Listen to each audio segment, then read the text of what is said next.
Puji Tuhan, selamat kita kembali berjumpa dalam kasih karunia Tuhan, dalam pemeliharaan Tuhan, dan keajaiban Tuhan nyata selalu dalam hidup kita. Inilah harus kita ucapan syukur kepada Tuhan, karena Tuhan selalu menolong kita. Saatnya kita akan mendengarkan firman Tuhan. Namun sebelumnya itu kita terlebih dahulu berdoa buat firman Tuhan yang akan kita dengar. Bapa yang baik, kami bersyukur pada kesempatan ini di ibadah tengah minggu ini Tuhan, kami kembali datang kepada Engkau. Kami rindu Tuhan untuk mendengarkan firman Tuhan, karena firman-Mu adalah pelita bagi kaki kami, terang bagi jalan kami, untuk menuntun kami bagaimana supaya kami lebih dekat lagi kepada Tuhan. Urapi hamba-Mu supaya dapat berkata-kata sesuai dengan kebenaran firman-Mu. Terima kasih Bapa. Kami sudah berdoa menyambut kebenaran firman Tuhan. Dalam nama Yesus, haleluya. Amin. Puji Tuhan Bapak Ibu yang saya kasih di dalam Tuhan Yesus Kristus. Pada kesempatan ini kita akan mendengarkan firman Tuhan. Firman Tuhan adalah yang mengajarkan kita tentang Tuhan. Firman Tuhan yang mengajarkan kita kebenaran. Firman Tuhan yang mengajarkan kita tentang hal-hal yang baik dan bagaimana cara kita melakukan kebaikan itu dan kebenaran itu tetap ada dalam diri kita. Satu ayat firman Tuhan yang saya akan baca terlebih dahulu di dalam kitab Yesaya pasal 55 ayat 6 dikatakan, "Carilah Tuhan selama Ia berkenan ditemui, berserulah kepadanya selama Ia dekat." Saudara-saudara yang kekasih di dalam Tuhan, kalau kita melihat dasar firman Tuhan yang kita baca hari ini, di sana ada sebuah perintah di mana kita harus benar-benar cari Tuhan dalam kehidupan ini. Cari itu berbicara dekat dengan Tuhan. Kita sudah tahu Tuhan berkuasa atas hidup kita. Kita sudah tahu bahwa Tuhan sangat mengasihi kita. Tetapi jangan lupa saudara, terkadang kita melupakannya. Terkadang kita mengabaikan perintah-perintahnya. Oleh sebab itu perintahnya hari ini adalah biarlah kita selalu mencari Tuhan dalam setiap waktu. Karena kita tahu bersama bahwa tanpa Tuhan, kita tidak dapat berbuat banyak untuk kehidupan kita dan kehidupan yang akan datang. Juga begitu buat keluarga kita, begitu juga buat usaha kita, buat apa yang kita rencanakan, pelayanan kita. Tanpa Tuhan menyertai kita, kita tidak dapat berbuat apa-apa. Oleh sebab itu, kita harus dengar firman Tuhan ini yang berkata, mari kita cari Tuhan dalam hidup ini. Kemanapun kita pergi berada, kita cari Tuhan. Kita berkata kepada Tuhan, Tuhan, inilah aku.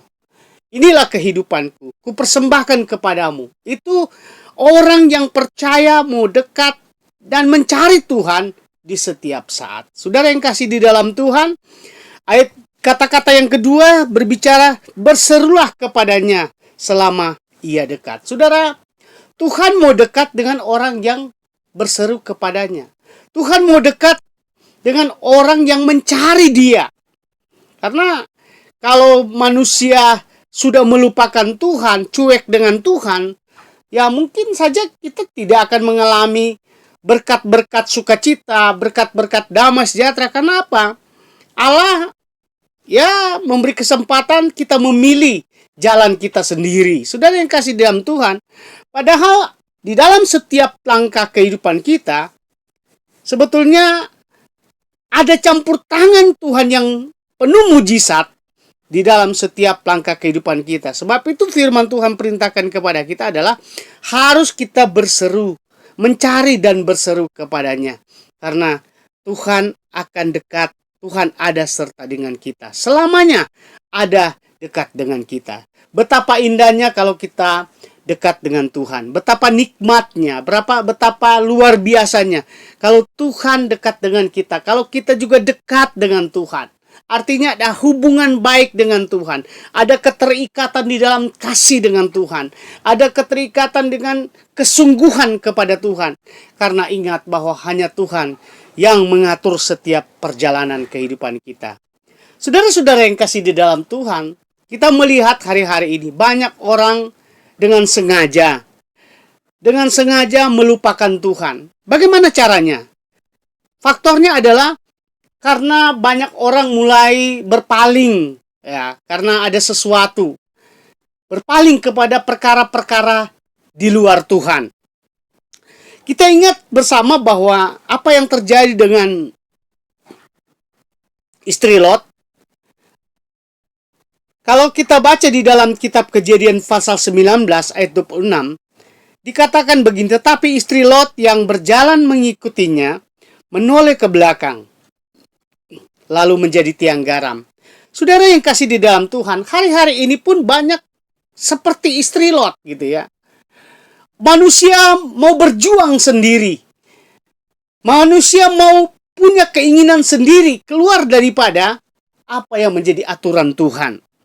Ingat istri Lot, dalam perjalanan di mana Tuhan mau menghukum Sodom dan Gomora, Tuhan katakan kepada keluarga Lot dan istri dan anak-anaknya, larilah dari area di mana penuh kedurhakaan di hadapan Tuhan. Tapi sementara dalam perjalanan mereka sedang keluar daripada kota yang akan dihukum, yang akan dibakar oleh Tuhan, istri Lot berubah cara berpikirnya. Berubah, dia mengingat sesuatu. Dia menoleh ke belakang. Padahal Allah memerintahkan ketika kamu lari, ketika keluargamu lari ke sana, ke Soar, jangan menoleh ke belakang. Tapi apa yang terjadi dengan pikiran atau pemikiran daripada istri Lot? Dia betul-betul melupakan perintah Tuhan. Lupa dengan Tuhan, lupa dengan perintah Tuhan.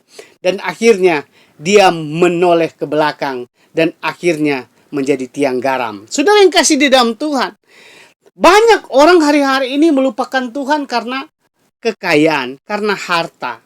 Memang betul kata firman Tuhan, kata Yesus dalam Matius pasal 6 ayat 21, karena di mana hartamu berada, di situ juga hatimu berada. Saudara yang kasih dalam Tuhan, banyak orang sedang berjuang untuk mendapatkan harta, tapi jangan sampai hati kita terlalu tertambat ke sana atau terlalu banyak mengarahkan kepada harta itu. Padahal harta pun itu adalah pemberian Tuhan. Harta pun itu adalah kepercayaan Tuhan bagi kita. Jangan sampai karena dengan harta kita melupakan Tuhan, melupakan perintahnya. Contoh istri Lot ini, akhirnya apa yang terjadi? Penghukuman langsung terjadi dalam kehidupannya. Dia tidak dapat melanjutkan perjalanannya bersama keluarganya. Tapi apa yang terjadi? Dia menjadi tiang garam. Penghukuman Tuhan langsung terjadi dalam kehidupannya. Saudara, jangan sampai ini terjadi kepada kita. Kita harus tetap konsentrasi kepada Tuhan. Kita harus tetap fokuskan hidup kita hanya kepada Tuhan. Jangan sampai kita melupakan Tuhan, ajaran Tuhan, didikan Tuhan dalam kehidupan kita. Sebab itu Yesaya mengatakan, carilah Tuhan setiap waktu, setiap saat, kemanapun. Berserulah kepadanya. Tanda kita harus menyuarakan hati kita kepada Tuhan, supaya kita tidak terjebak dengan situasi keadaan dunia saat ini yang mengancam kita mau jauh dari Tuhan, yang merayu kita mau jauh dari Tuhan. Sebagai anak-anak Tuhan, mari jangan jadi seperti istri Lot. Biar kita tetap memandang terus. Apapun yang Tuhan percayakan dalam kekayaan harta kita, kita tetap kerjakan. Karena itu adalah sebuah pemberian, karunia Tuhan bagi kita. Tapi jangan kita condongkan hati kita ke sana terlalu jauh. Karena apa? Karena harta dapat mengubah cara berpikir kita tentang Tuhan. Harta dapat mengubah roh kita.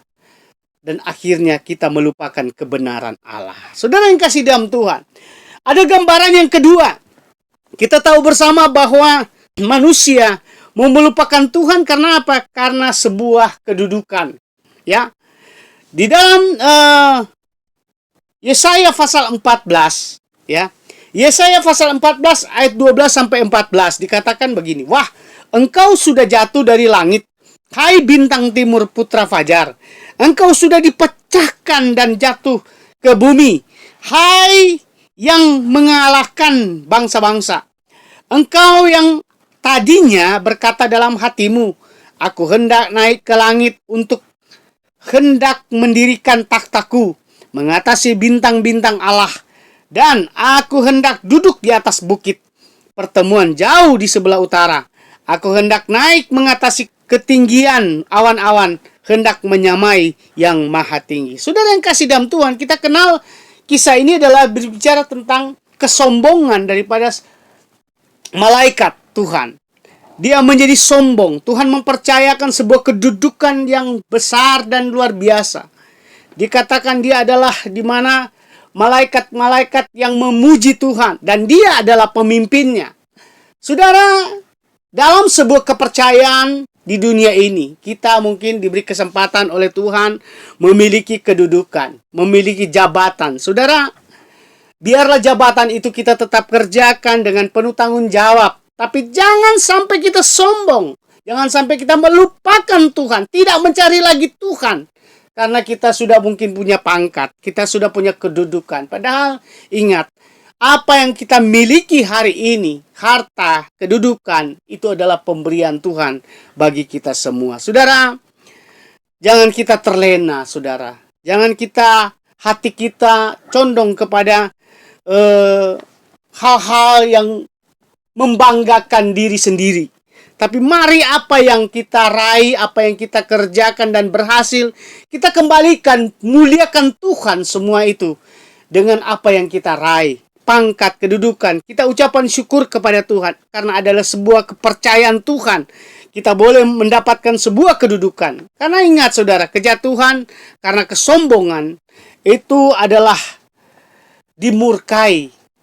Ya, Tuhan akan murka di dalamnya, dan Tuhan akan memberikan balasan kepada kita karena kesombongan kita, dan akhirnya kita bisa dan dapat dicampakkan seperti dialami oleh pemimpin pujian, malaikat pemimpin pujian ini. Saudara yang kasih dalam Tuhan, saya percaya kita semua tidak seperti dunia menonjolkan kesombongan-kesombongan yang ada, kepintaran-kepintaran yang ada. Tapi kita benar-benar mengarahkan, mencari Tuhan, dan berseru kepada Tuhan untuk menyerahkan seluruh hidup kita kepada Tuhan. Berikutnya saudara yang kasih di dalam Tuhan, di dalam Matius pasal 22, ayat 15-22, ini agak sedikit panjang. Matius 22 ayat 15-22 dikatakan, kemudian pergilah orang Farisi.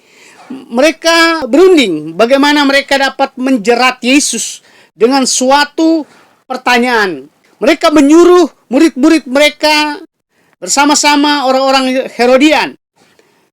Herodian itu adalah artinya pengikut Herodes. Herodian ini bertanya kepadanya, "Guru, kami tahu engkau adalah seorang yang jujur dan dengan jujur mengajar jalan Allah, dan engkau tidak takut kepada siapapun juga. Sebab engkau tidak mencari muka. Katakanlah kepada kami pendapatmu, apakah diperbolehkan bayar pajak kepada kaisar atau tidak?" Tetapi Yesus mengetahui kejahatan hati mereka. Itu lalu berkata, "Mengapa kamu mencobai aku? Hai orang-orang munafik, tunjukkanlah kepadaku mata uang untuk pajak itu." Mereka membawa suatu dinar kepadanya, maka ia bertanya kepada mereka, "Gambar dan tulisan siapa ini?" Jawab mereka, "Gambar dan tulisan Kaisar." Lalu kata Yesus kepada mereka, "Berikanlah kepada Kaisar apa yang wajib kamu berikan kepada Kaisar, dan kepada Allah apa yang wajib kamu berikan kepada Allah." Mendengar itu heranlah mereka dan meninggalkan Yesus. Banyak orang-orang pintar hari-hari ini di dunia ini yang melawan Tuhan, mencobai Tuhan dengan kepandaian. Mereka coba mencari kelemahan-kelemahan firman Tuhan, kelemahan-kelemahan yang ada di dalam Tuhan. Tapi saudara yang kasih di dalam Tuhan, Tuhan tidak dapat dipermainkan dengan pengetahuan kepintaran manusia. Kepintaran memang diberikan Tuhan. Kepandaian diberikan oleh Tuhan kepada manusia. Tapi janganlah kepandaian, kepintaran itu dipakai untuk mencobai Tuhan. Tuhan bilang, carilah Tuhan, berserulah kepadanya. Jangan andalkan apa yang kita miliki, kepandaian apapun. Kita ingin lihat apa yang terjadi dengan orang-orang Farisi ini, dengan pengikut-pengikut Herodes. Herodian itu adalah pengikut-pengikut Herodes. Nah, saudara yang kasih dia Tuhan, mereka mengalami hal yang dimana mendapatkan sebuah jawaban dari Yesus. Mereka memperbincangkan tentang pajak, tentang apa yang harus diberikan, dibayarkan kepada pemerintah. Tapi Tuhan Yesus dengan penuh hikmat, kita lihat dia mengambil sebuah koin, meminta sebuah koin lalu menunjukkan gambar siapa ini. Nah, ini adalah berbicara tanggung jawab. Jangan kita berdebat dengan kepintaran kita, seolah-olah coba-coba melupakan apa yang menjadi tanggung jawab kita. Banyak orang pintar, banyak orang pandai hari-hari ini mengelabui Tuhan dengan cara-cara yang tidak benar. Padahal Tuhan tahu semua setiap tindakan, sikap hati kita. Saudara yang kasih di dalam Tuhan, tentu firman Tuhan mengajarkan kepada kita, apapun yang menjadi kepercayaan Tuhan kepada kita, apakah itu sebuah kedudukan, apakah itu sebuah kepandaian yang Tuhan beri, kita tetap kembalikan kepada Tuhan. Kita harus serahkan semua kepada Tuhan, supaya itu tidak menjadi sia-sia, tapi itu menjadi berkat bagi kita, bagi orang lain, dan bagi kemuliaan nama Tuhan. Saudara yang kasih dalam Tuhan, Tuhan mengerti setiap hati kita. Tuhan mengerti setiap keadaan kita. Jangan kita coba-coba melupakan Tuhan. Alkitab berkata, cari Tuhan, berseru kepadanya, serahkan kepada Dia semua apa yang kita miliki. Maka kita akan melihat tuntunan dan penyertaan Tuhan hari ini, besok, sampai selama-lamanya. Dia tidak akan pernah tinggalkan kita. Dan kita tidak menjadi seperti orang-orang Farisi yang selalu mencoba-coba Tuhan. Padahal Alkitab mengatakan cari Tuhan, artinya dekat Tuhan, berseru kepada Tuhan, memanggil nama Yesus untuk dapat memberikan jalan keluar dari setiap persoalan pergumulan dalam kehidupan kita. Saudara yang kasih dalam Tuhan, dalam Yohanes 14 ayat 18 dan 21 dikatakan, aku tidak akan meninggalkan kamu sebagai yatim piatu. Aku datang kembali kepadamu, barang siapa memegang perintahku dan melakukannya, dialah yang mengasihi aku. Dan barang siapa mengasihi aku, ia akan dikasihi oleh Bapakku, dan aku pun akan mengasihi dia dan akan menyatakan diriku kepadanya. Saudara yang kasih dalam Tuhan, kalau kita berseru kepada Tuhan, kasih Allah akan tercurah bagi kita. Dia akan nyatakan lebih dan lebih dalam hidup kita. Sebab itu mari berserulah kepada Tuhan. Jangan tinggalkan Tuhan karena dengan hal-hal yang seperti sudah diuraikan di atas tadi. Tapi mari lebih dekat lagi kepada Tuhan, supaya kita benar-benar memperoleh hal yang luar biasa dari Tuhan. Puji Tuhan, demikianlah firman Tuhan. Saya percaya kita akan diberkati oleh Tuhan. Mari kita berdoa. Bapa di surga, terima kasih buat semuanya apa yang Tuhan sudah firmankan. Biar kami mau taati, melakukan. Hamba berdoa buat seluruh sidang jemaat-Mu ya Tuhan. Jika ada dalam kesusahan, masalah, persoalan, dalam pikiran, hati mereka Tuhan. Tuhan tolong campur tangan. Biar Tuhan pulihkan, Tuhan bereskan semuanya. Supaya di dalamnya kami boleh melihat pernyataan-pernyataan mujizat Allah itu terjadi dalam setiap kehidupan umat-umat-Mu. Berkatilah dalam segala usaha pekerjaan mereka, supaya di dalamnya mereka mendapat keuntungan dan mereka boleh hidup sejahtera, hidup dalam pemeliharaan Tuhan selama-lamanya. Bapa yang baik, kami juga berdoa buat seluruh persembahan apapun yang sudah dilakukan umat-umat Tuhan. Tuhan terima, Tuhan kembalikan berlipat ganda. Bangsa dan negara Indonesia kami serahkan ke dalam tangan kuat kuasa-Mu. Campur tangan ya Tuhan apapun yang sedang terjadi, supaya semuanya ada penyelesaian dengan baik. Bapa, kami berdoa biar yang sakit Tuhan jamah dalam nama Yesus, yang susah, yang bimbang, yang khawatir, Tuhan berikan jalan keluar. Terima kasih Bapa dalam surga. Segala puji hormat syukur kami kembalikan hanya buat nama Yesus. Dalam nama Yesus kami sudah berdoa menyerahkan semuanya. Haleluya. Amin. Puji Tuhan, Tuhan Yesus memberkati kita semua. Shalom.